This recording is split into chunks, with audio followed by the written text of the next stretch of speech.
Tahimik ang umaga sa gilid ng bayan ng San Mariano, isang lugar na tila kinalimutan na ng modernong mundo. Ang mga kalye ay maalikabok at malubak, ngunit sariwa ang hangin at lantian ang paligid. Sa pinakadulo ng barangay, malapit sa masukal na bahagi ng bukid, naroon ang isang malawak na lupaing tinatawag ng mga taga roon bilang Lupain Anton. Sa gitna ng lupang iyon, may isang mataas na bahay na may pulang bubong at malalawak na bintana. Moderno sa itsura ngunit may halong disenyo ng probinsya, malalapad ang silong, may anti-gong duyan sa balkonahe, at may batong hagdan sa harapan. Dito naninirahan si Mang Anton Reyes, 50 taong gulang, matikas pa rin ang pangangatawan sa kabila ng edad, kayumanggi ang balat, at may mga matang tila laging nagmamasid sa malayo. Dating seaman si Mang Anton. 28 taon siyang naglayag sa iba't ibang panig ng mundo, Singapore, Greece, Brazil, at kahit ang malalamig na karagatan ng Canada. Bawat sentimong kinita niya ay ipinadala sa Pilipinas. Sa halip na magliwaliw, uminom o mag-asawa sa abroad, inuna niya ang pagpapaaral sa mga kapatid, ang pagpapagamot sa kanyang inang may alta presyon, at ang pagpapatayo ng bahay na ngayoy tinitirhan niya mag-isa. Sayang ang oras kung puro sarap lang, madalas niyang banggitin noon sa mga kasamang tripulante. Kaya't hindi na rin katakataka na pag-uwi niya sa Pilipinas matapos ang kanyang huling kontrata, milyonaryo na siya. Ngunit ang kapalit, kalungkutan. Hindi nag-asawa si Mang Anton. Hindi dahil wala siyang nagustuhan, kundi dahil lagi niyang inuuna ang iba. At ngayong tahimik na ang buhay at wala nang dapat alalahanin, ngayon lang niya nararamdaman ang kakulangan. Sa bawat gising niya sa umaga, siya lamang ang naghahain ng kape para sa sarili. Sa bawat anihan sa kanyang palayan, siya lamang ang nag-aalay ng dasal. May mga bisitang dumadaan paminsan-minsan, mga dating kaibigan, kapitbahay, o pamangkin ng kaibigan ng tiyahin ng bayaw ng pinsan. Ngunit madalas, wala siyang kasabay sa hapagkainan. At dito siya unti-unting bumigay sa tukso. Hindi siya lasenggo, hindi siya bastos. Ngunit sa kanyang pag-iisa, natutunan niyang umaligid sa mga pamantasan at boarding house sa bayan. Hindi para manlimos ng atensyon, kundi para manokso. Gamit ang kanyang sasakyang pick-up at makinis na postura, naging madali para sa kanya ang mag-anyaya ng mga dalagang estudyanteng nangangailangan. Gusto mo ng pamasahe? Wala ka bang pangkain? Baka kailangan mong pambayad ng tuition? Mga simpleng tanong na may malalim na alok. Hindi lahat ay pumapayag, ngunit marami ang nabibighani sa katahimikan at kagandahang loob ni Mang Anton.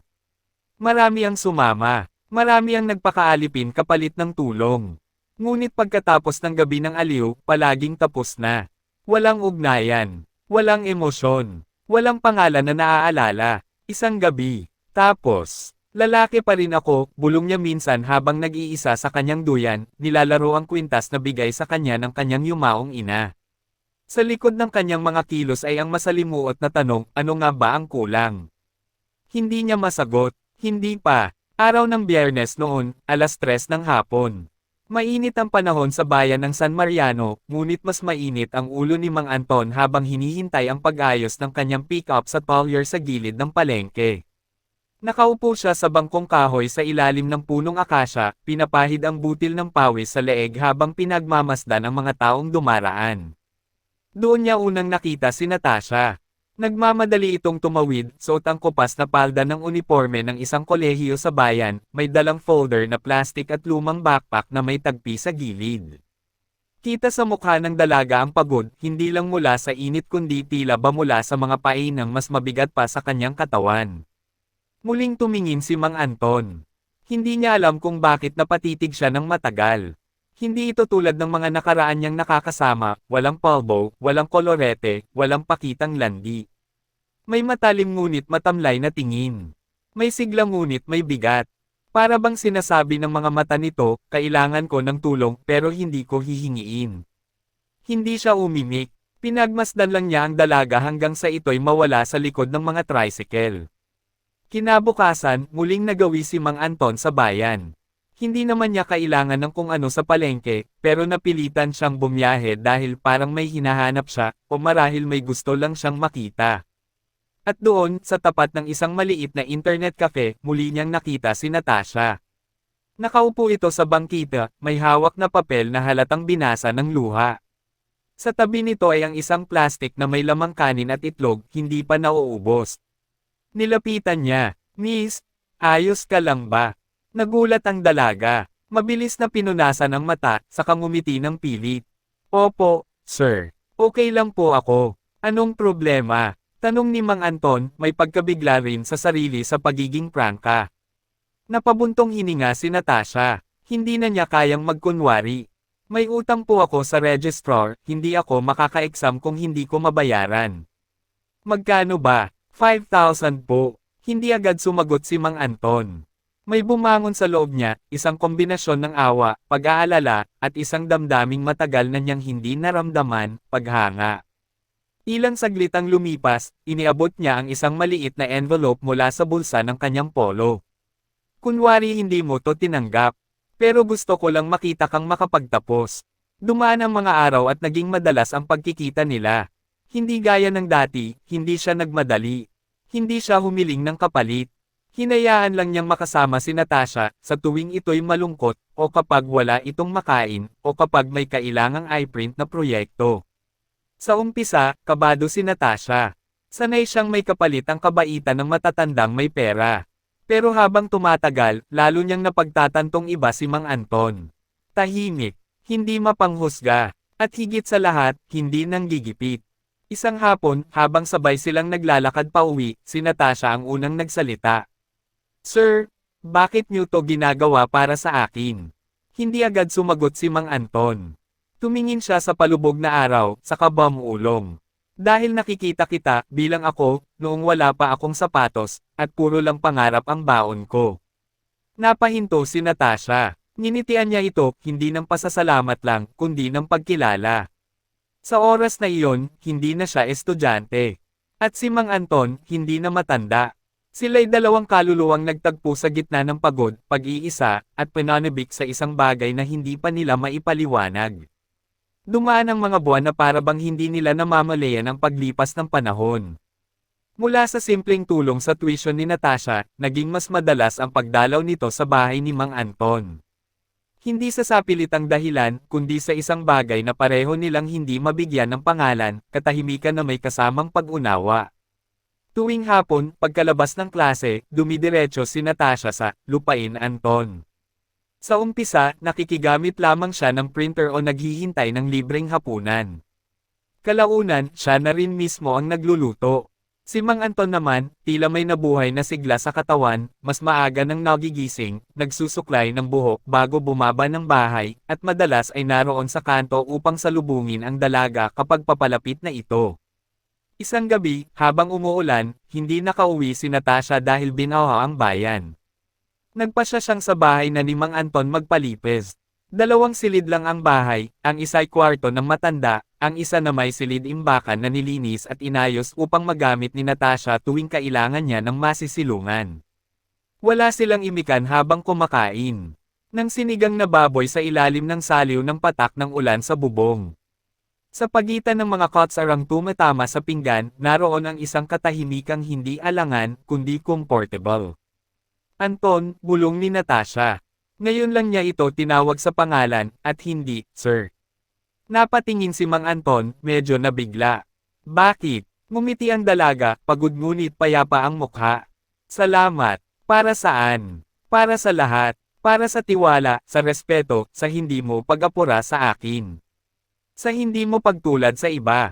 Napayuko si Mang Anton. Hindi siya sanay sa papuri, lalo na mula sa isang babaeng napalapit sa puso niya. Gusto niyang magsalita, ngunit walang lumabas. Hanggang sa tumayo si Natasha, lumapit, at marahang yamakap sa kanyang balikat mula sa likod. "Hindi ko alam kung ano to," bulong ni Natasha. "Pero gusto ko, dito muna ako." Kinabukasan, tila walang nagbago, ngunit sa loob nila, may apoy na tahimik na lumiliyab. Hindi sila agad naging magkasintahan. Walang formal na tanungan, walang label. Pero unti-unting nabubuo ang isang mundong sila lamang ang nakakaintindi. Magkaibang henerasyon, magkaibang karanasan, ngunit pareho ang sugat, ang lungkot ng pagiging mag-isa. Habang pinapaaral ni Mang Anton si Natasha, tinuturuan din niya ito sa mga praktikal na bagay, pag-aalaga ng taniman, pagtitimpla ng lupa, pag-ikot ng negosyo ng kanyang maliit na palay trading. Samantala, si Natasha naman ang nagturo sa kanya ng teknolohiya, Facebook, email, online banking. Para silang dalawang piraso ng puzzle na sa wakas ay nagtagpo. Ngunit hindi lahat ng mata ay mapagpatawad. Sa barangay, unti-unting kumalat ang bulong-bulungan. Bakit lagi raw nasa bahay ni Anton yung estudyante? Ilang taon na ba yun? Sok, mukhang inuuto lang siya. Isang gabi, kinausap siya ni Natasha. Kung gusto mong itigil ko na to, aalis ako. Umiling si Mang Anton. Hindi. Hindi ko ipagpapalit ang katahimikan natin sa ingay ng mundo. Kung masaya ka rito, dito ka. Sa ilalim ng punong mangga, sa lilim ng katahimikan, doon nila piniling manatili.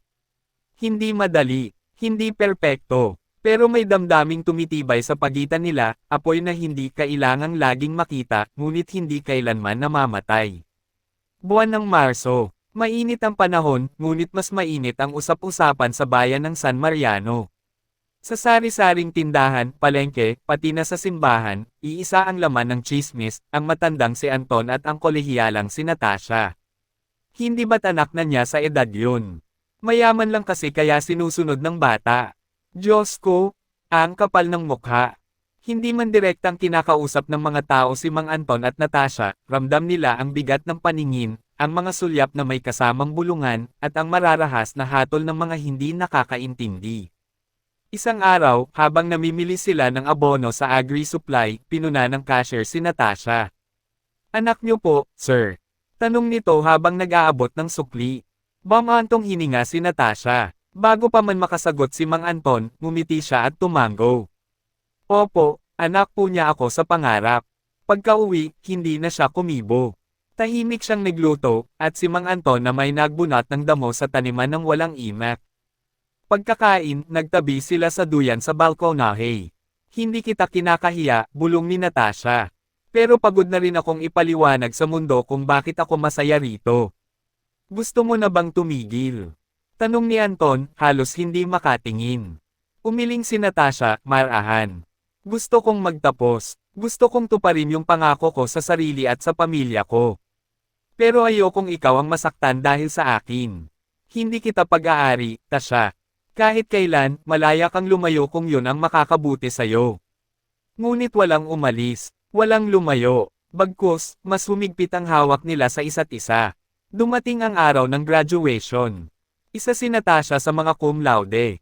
Sa gitna ng entablado. Habang inaabot ang diploma, saglit siyang lumingon sa likod ng auditorium, naroon si Mang Anton, nakasuot ng maayos na polo, may hawak na bouquet na siya mismo ang nag-ayos mula sa kanyang hardin. Pagkatapos ng seremonya, lumapit siya kay Anton. Ngayong tapos na ako, anong gusto mong gawin natin? Gusto kitang tanungin, sa unang pagkakataon. Natasha, pwede ba kitang pakasalan? Hindi agad sumagot si Natasha. Ngunit sa mata niya, may luha. Hindi dahil sa pangamba, kundi sa isang kasiguruhan na sa wakas, may taong handang ipaglaban siya kahit buong bayan ang kalabanan. Pagkatapos ng isang buwang paghahanda, isang payak ngunit tame time na kasalan ang naganap sa simbahan ng San Mariano. Iilan lamang ang dumalo, ilang kaibigan ni Anton, at si Aling Sita, ang lola ni Natasha, na pumayag lamang dahil nakita niya mismo ang paggalang ng lalaki sa kanyang apo. Habang nakatayo sa harap ng altar, hindi na mahalaga ang edad, ang tsismis, o ang panghuhusga. Ang mahalaga, sa puso nila, natagpuan nila ang tahimik na pagmamahalan sa panahong wala na itong inaasahan. Ilang buwan matapos ang kasal ni na Anton at Natasha, unti-unting nanambalik ang katahimikan sa kanilang buhay. Unti-unting tumigil ang tsismis. Napagod din ang mga tao sa pag-uusisa, lalo na nang makita nilang hindi pala panandalian ang relasyon ng dalawa. Hindi ito pabor kapalit ng pera. Hindi ito kapritsyo ng matanda. Isa pala itong pagmamahala na hinubog ng panahon at pagkakaunawaan. Si Natasha ay nagsimulang magturo sa lokal na paaralan bilang part-time instructor habang tinutulungan pa rin si Mang Anton sa lupa. Magkasama silang nag-aalaga ng mga tanim, sabay na namimili sa palengke, at gabi-gabing nagsisimba tuwing Miyerkules para sa Novena. Isang araw ng tag-ulan, habang tinutupi ni Natasha ang mga nilaban, bigla siyang napahawak sa kanyang tiyan. Nahilo siya. Mabilis ang pintig ng kanyang dibdib. Lumapit agad si Mang Anton na noon ay nasa labas at naglilinis ng kanal. Bakit? Anong nangyari? Para akong nalilito, nahihilo. Pinahiga niya ito sa kama at tinawagan si Doktora Milagros, ang tanging doktor sa barangay. Sa payak na klinika, matapos ang simpleng pagsusuri at isang test na hindi inaasahan ni Anton, ibinigay ni Doktora ang balita. Buntis si Natasha. 3 linggo pa lang. Tumigil ang oras para kay Anton. Hindi siya nakagalaw. Hindi siya nakapagsalita. Sa dami ng taon niyang inakala na hindi na siya magiging ama, sa panahong tanggap na niyang mamamatay siyang mag-isa, isang milagro ang dumating. Luke, sigurado ba kayo? Tanong niya, nanginginig ang tinig. Tumanggaw si Doktora at ngumiti. Oo, Anton. Sigurado. Magiging tatay ka na. Pag-uwi nila sa bahay, tahimik si Anton. Si Natasha naman ay tila hindi alam kung matutuwa o matatakot. Alam nilang mas lalo silang huhusgahan kapag nalaman ng bayan ang tungkol sa pagbubuntis. Pero sa likod ng lahat ng iyon, may isang damdaming hindi nila kayang itago, kagalakan.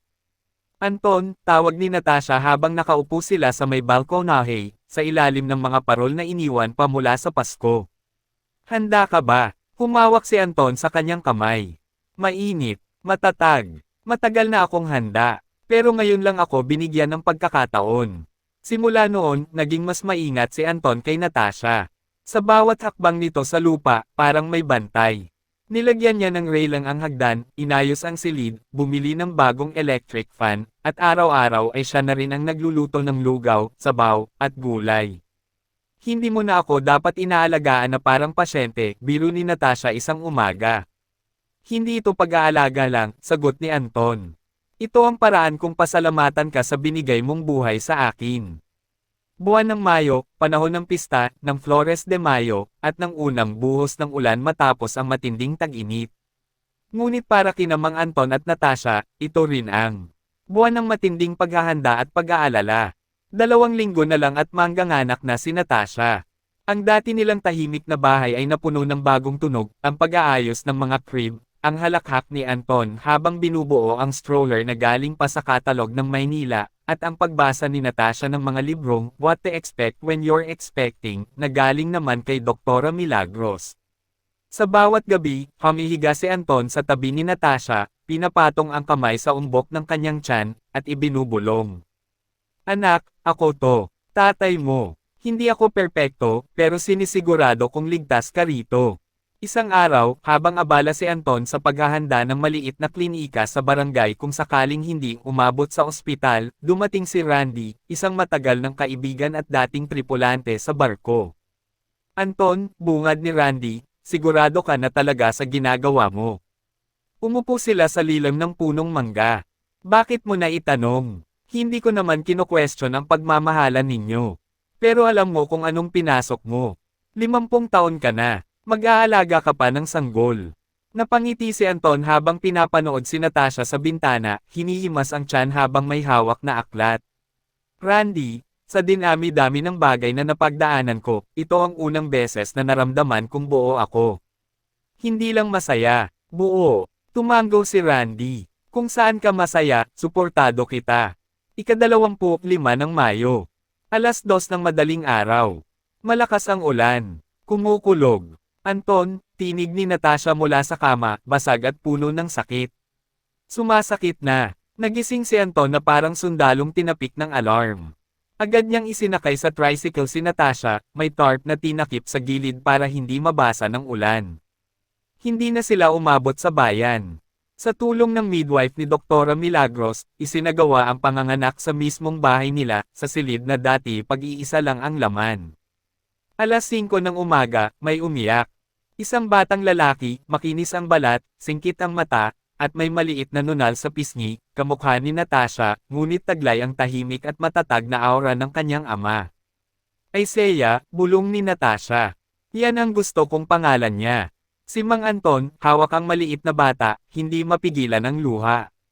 Walang dagat na sinakihan niya noon ang pumantay sa bagyong dinadala ngayon ng puso niya, hindi dahil sa takot, kundi sa tindi ng pagmamahal na ngayon pa lang niya natikman. Kinabukasan, tumigil ang ulan. Nagliwanag ang paligid. Ang mga kapitbahay, sa unang pagkakataon, ay pumunta upang bumati. Tahimik lang si Anton sa harap ng duyan kung saan natutulog si Isaiah habang si Natasha ay nagpapahinga. Anton, ani aling sita, di kami naniniwala sa simula.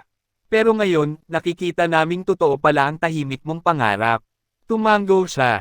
Hindi ako bumalik sa dagat para sa ganitong klase ng kaligayahan. Pero ito ang pinakamatinding paglalayag ng buhay ko. 3 buwan matapos isilang si Isaiah, unti-unti nang bumabalik ang ritmo ng buhay sa tahanan nina Anton at Natasha. Malusog ang bata, matako sa gatas, at madaling patahanan basta't kinakarga ni Anton. Tuwing madaling araw, si Anton na mismo ang bumabangon para sa pagpapadidi. Marunong na rin siyang gumamit ng lampin, magpakulo ng bote, at magpatulog habang nakaupo sa duyan. Kay Anton, ito na marahil ang pinakamahirap pero pinakamasayang yugto ng kanyang buhay. Ngunit sa likod ng saya, dahan-dahang sumusulpot ang mga alalahanin. Lumalaki ang gastusin. Nag-iiba ang oras. At higit sa lahat, may hinaharap na bagong pagbabanta, hindi mula sa labas, kundi mula sa sarili niyang nakaraan. Isang araw habang naglilinis si Anton ng lumang cabinet sa lumang silid sa itaas, napansin niya ang isang kahon na puno ng papeles mula pa noong panahong nasa barko siya. Mga lumang kontrata, travel documents, larawan ng mga barko, at ilang liham mula sa mga dating kasamahan. Sa ilalim ng kahon, may isang sobra. Nakakulubot na ito at may marka ng tubig. Nakasulat dito ang pangalang, Liza S. Romero Cebu. Nagtaka si Anton. Matagal na niyang hindi naririnig ang pangalang iyon. Si Liza, isang babaeng nakilala niya sa Cebu mahigit 20 taon na ang nakaraan. Isang gabi lang sila nagkasama bago siya muling sumampa sa barko. Hindi na siya muling nakipag-ugnayan, o nagtanong kung ano ang nangyari pagkatapos ng gabing iyon. Binuksan niya ang sobra. Doon niya nabasa ang liham. Anton, kung nababasa mo man ito, ibig sabihin ay hindi mo sinagot ang mga huling sulat ko. Gusto ko lang sanang malaman mo na hindi ko pinagsisihan ang nangyari sa atin. Hindi kita sinisisi, pero sana balang araw, malaman mong may iniwan kang anak sa akin. Isang batang lalaki. Pinangalanan ko siyang Marco. Mahal kita noon, pero naiintindihan ko kung bakit kailangan mong umalis. Hindi ko hiningi ang suporta mo. Pero sana, kapag oras na, makita mo siya at yakapin bilang sarili mong dugo. Liza, tumigil ang mundo ni Anton. 2 anak, 2 batang lalaki na bunga ng 2 magkaibang yugto ng kanyang buhay. Napaupo siya sa sahig, hawak-hawak ang sulat na parang nagsisindi ng apoy sa dibdib niya. Ilang minuto siyang hindi nakagalaw. Hanggang sa marinig niya ang tawag ni Natasha mula sa ibaba. Anton, gising na si Isaiah. Agad niyang ipinatong ang sulat sa drawer. Hindi pa niya kayang sabihin. Hindi pa ngayon. Sa mga sumunod na araw, naging tahimik si Anton. Tahimik na parang bagyong hindi sumisigaw pero ramdam ang presensya. Ramdam ito ni Natasha. Habang nagpapadede, habang kumakain, habang pinapatawa si Isaiah, napapansin niya ang malalim na tingin ng asawa, at ang madalas na pagtingin nito sa kawalan. May bumabagabag ba sa'yo? Tanong niya isang gabi habang hinihimlay si Isaiah. Umiling si Anton. Pagod lang. Baka epekto ng edad. Pero hindi siya naniwala. Kinabukasan, nang lumabas si Anton upang bumili ng gamot, pinuntahan ni Natasha ang lumang silid. Hinanap niya ang kahon. Doon niya nakita ang liham. Binasa niya ito ng dahan-dahan, at bawat salita ay tila patalim na dumudunggol sa kanyang damdamin. Hindi siya umiiyak sa selos, umiiyak siya dahil nasaktan siya sa hindi pagtapat ng lalaking pinagkatiwalaan niya ng lahat. Pagbalik ni Anton, naabutan niya si Natasha sa balkonahe, hawak ang sulat. Walang galit sa mata, pero may lungkot. Bakit hindi mo agad sinabi sa akin? Mahinang tanong nito. Walang masabi si Anton. Tumabi siya at humawak sa kamay ni Natasha. Dahil natakot akong mawala ang katahimikan natin. Takot akong hindi mo kayanin. Takot akong hindi ko kayanin. Tahimik silang umiyak sa ilalim ng langit na tila magbabante na naman ng ulan. 2 linggo matapos ang pagkakatuklas ni Natasha sa liham ni Liza, naging mahinahon pa rin ang kanilang pagsasama. Walang sigawan. Walang tampuhan na inabot ng gabi. Ngunit ang katahimikan ay may ibang bigat ngayon, parang alon na dahan-daang humahampas sa isang lumang bangka, hinuhubog, sinusubok kung tatagal pa ito sa dagat ng pagsubok. Si Natasha, sa kabila ng pag-aalalang baka muli siyang masaktan, ang siyang nagtulak kay Anton na harapin ang kanyang nakaraan. Puntahan mo siya, mahinahong wika ni Natasha habang pinapatulog si Isaiah sa kanyang dibdib. Hindi mo dapat ikulong ang sarili mo sa guilt. Lalo na kung may batang lamaking naghintay sa'yo. Hindi nakapagsalita si Anton. Ngunit sa loob niya, alam niyang ito ang tama. At siguro nga, panahon na. Cebu City. Makalipas ang mahigit 20 taon, muling tumapak si Anton sa lugar kung saan nag-ugat ang lihim niyang pinakatagong anak. Dala ang sulat ni Liza, at isang maliit na larawan nilang magkasama sa isang lumang photo booth, nagtungo siya sa barangay na binanggit sa sulat, Loob, Mandaue City. Hindi na niya inasahan ang muling pagkikita nila ni Liza. At hindi nga siya nagkamali nang dumating siya sa address, natagpuan niya ang isang kapitbahay na nagsabing matagal nang pumanaw si Liza, halos 5 taon na. Pero may anak siyang lalaki, si Marco. Nakatira pa dyan, sa likod ng lumang bahay. Mabigat ang hakbang ni Anton papunta sa maliit na kabong kahoy sa likod ng lote. Bago siya makalapit, isang lalaking nasa 22 o 3 taong gulang ang lumabas, may hawak na bisikleta, may maitim na balat at matalim na mata. Tila laging may baong pagdududa. Anong kailangan nyo? Tanong nito. Lumunok si Anton. Hindi niya alam kung paano sisimulan. Marco, ako si Anton. Anton Reyes. Ako ang, huminto siya. Kaibigan ng mama mo. Matagal na. Kaibigan. Singkit ang mata ng binata, halatang may bahid ng pangungutya. Yung kaibigang iniwan siya mag-isa habang buntis. Yung hindi man lang bumalik o sumulat. Napayuko si Anton. Hindi niya masisisi ang galit sa tinig ng anak. Gusto ko lang makilala ka. Kahit saglit lang. Kahit wala kang sabihin. Tahimik si Marco. Umupo ito sa bangkite sa tapat ng bahay. Sa ilang segundong lumipas, walang bumitiw ng salita. Hanggang sa siya na mismo ang nagsimula.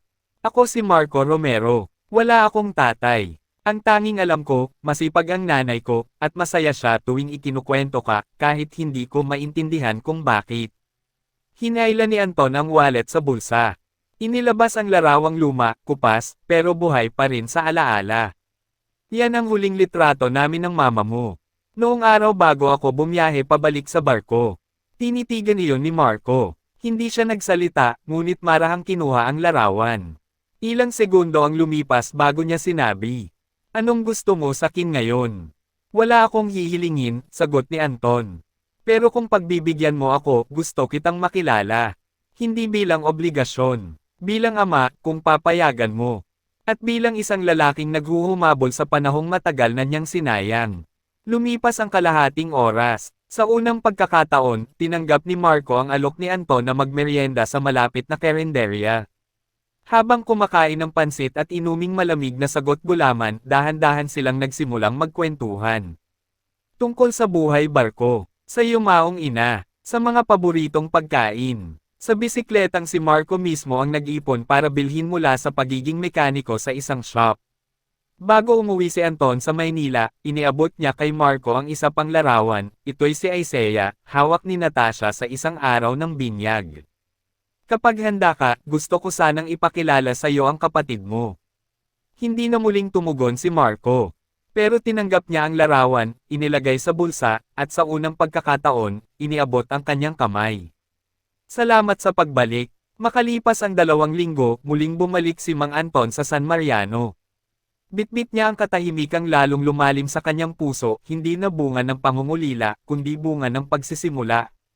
Sa pagpasok niya sa bahay, agad siyang sinalubong ni Natasha at ni Baby Isaiah na ngayoy malikot ng gumapang.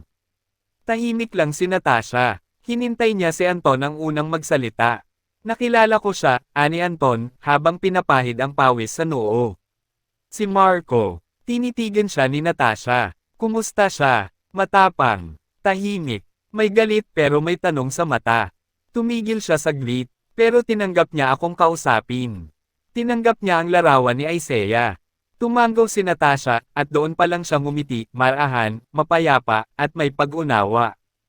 Baka balang araw, maging magkapatid din sila, hindi lang sa dugo, kundi sa puso. Simula noon, naging bahagi na ng lingguhang buhay nila ang pagmemensahe ni Anton kay Marco. Minsan ay video call, minsan ay simpleng chat lang. Hindi madalas ang sagot ni Marco, pero sapat na ang mga, okay, ingat, at minsan. Isang emoji lang para malaman ni Anton na may binubuong tulay sa pagitan nila. Isang araw ng linggo, habang nasa ilalim ng puno ng chiko sa kanilang bakuran, kinandam ni Anton si Isaiah. Si Natasha ay nasa loob, abala sa paggawa ng gatas. Napangiti siya habang pinagmamasdan ang anak. Dalawa na pala kayo, bulong niya. Parehong bunga ng dalawang kasaysayan ko. Pero pareho kong mamahalin, kahit magkahiwalay ang panahon natin. Hindi naging madali ang pagtanggap ni Natasha sa presensya ni Marco, pero hindi rin siya naging sarado. Dumating ang araw na siya na rin mismo ang nagsabing, imbitahan mo siyang bumisita rito. Kapag handa na siya, makalipas ang ilang linggo, dumating ang isang text mula kay Marco. Pwede ba akong bumisita sa weekend? Gusto kong makita ang bunso. Tumigil si Anton sa pagbubungkal ng lupa nang mabasa ito. Agad siyang napangiti. Sa wakas, ang dalawang anak na matagal niyang hindi pinangarap na magsasalubong ang landas, ay magkikita. Dumating ang Sabado. Wala pang 10:00 ng umaga, dumating si Marco sa harap ng bahay. Suot ang puting polo at itim na pantalon, may dalang laruan, isang maliit na trompo, yari sa kahoy, may ukit na pangalan, Isaiah. Pagbukas ng pinto, si Natasha ang unang humarap. Tahimik lang silang nagkatinginan. Walang ngiti, pero wala na rin ang alinlangan. Pasok ka, Marco, ani Natasha. Sa loob, nakita ni Marco ang sanggol na masiglang gumagapang sa sahig. Nang marinig ni Isaiah ang yabag ng sapatos, saglit itong tumingin kay Marco. Lumuhad ang binata, inilapag ang laruan, at dahan-daang iniabot ang daliri sa bata. Si Isaiah, parang kilala ang enerhiya, ay hinawakan ang daliri ni Marco. Tahimik ang silid. Tumayo si Anton sa likuran nila, pinagmamasdan ang dalawang anak, isa sa kanyang nakaraan, isa sa kanyang kasalukuyan. Dalawang anak, isang ama, isang sambahayang binubuo, hindi ng perpektong kasaysayan, kundi ng pagpili na yakapin ang lahat ng sakit, lamat, at biyaya ng buhay. Oktubre. Pagsapit ng tag-ulan, bigla ring humina ang katawan ni Mang Anton. Sa simula'y inakala nilang simpleng pagod lang, pananakit ng likod, panlalambot ng tuhod, paninikip ng dibdib tuwing gabi. Ngunit nang mapansin ni Natasha na mas madalas na itong umuubo, hindi na nila binaliwala. Isinugod nila si Anton sa ospital sa bayan.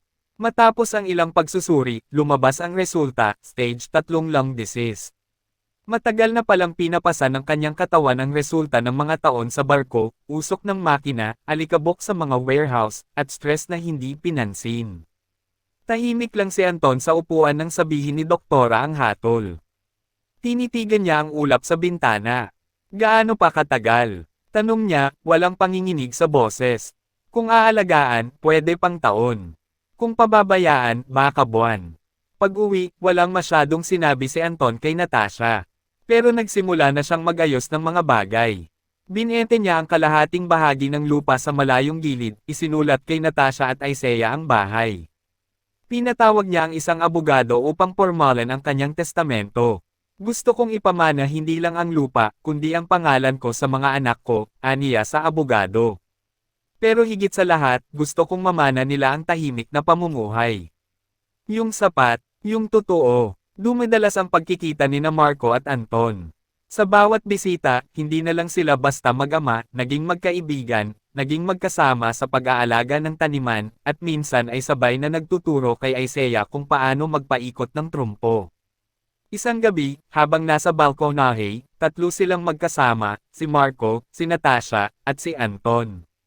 Alam nyo, ani Anton, hindi ko naabot ang langit ng mga barkong sinakyan ko noon. Pero dito, sa harap nyo, pakiramdam ko araw-araw akong nakatapak sa ulap. Buwan ng Disyembre, habang abala ang bayan sa paghahanda sa Pasko, si Anton ay dahan-daang humihina. Hindi na niya kayang bumangon tuwing madaling araw. Nagsimula na siyang makalimot, at minsan ay napagkakamalan si Marco bilang ang kanyang batang sarili. Isang umaga, habang maagang lumabas si Natasha para mamili ng gamot, naiwan si Anton at si Marco sa bahay. Binuhat ni Marco si Isaiah, pinaupo sa kandanggan ni Anton. Kilala mo pa ba ako, tatay? Tanong ni Marco, mahina ang tinig. Ngumiti si Anton. Ikaw ang alon.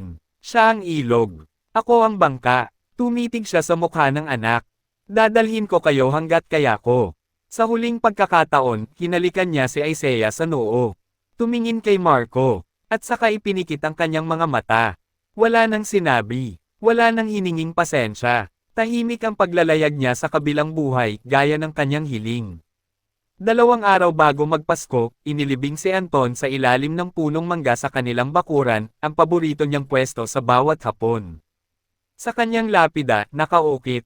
Anton Reyes, isang ama, isang mangingibig, isang tahimik na bayani. Sa huli, ang pinakamalayong paglalayag ay ang makauwi sa puso ng mga iniwan. Si Natasha, ilang buwan matapos ang libing, ay nagtayo ng maliit na silid-aklatan sa tabi ng bahay. Pinangalanan itong Bangka ni Anton, isang lugar para sa mga batang walang tatay, upang matutong mangarap sa pamamagitan ng libro. Si Marco, ngayon ay regular nang dumadalaw. Siya ang nagtuturo kay Isaiah kung paano magpaikot ng trumpo, magtanim ng sili, at kung paano magtimpla ng kape para sa mga panauhin. At si Isaiah, isang batang lalaki na paglaki alam na hindi lahat ng ama ay kailangang perpekto, dahil minsan, sapat na ang isang taong marunong magmahal, kahit huli na siyang dumating.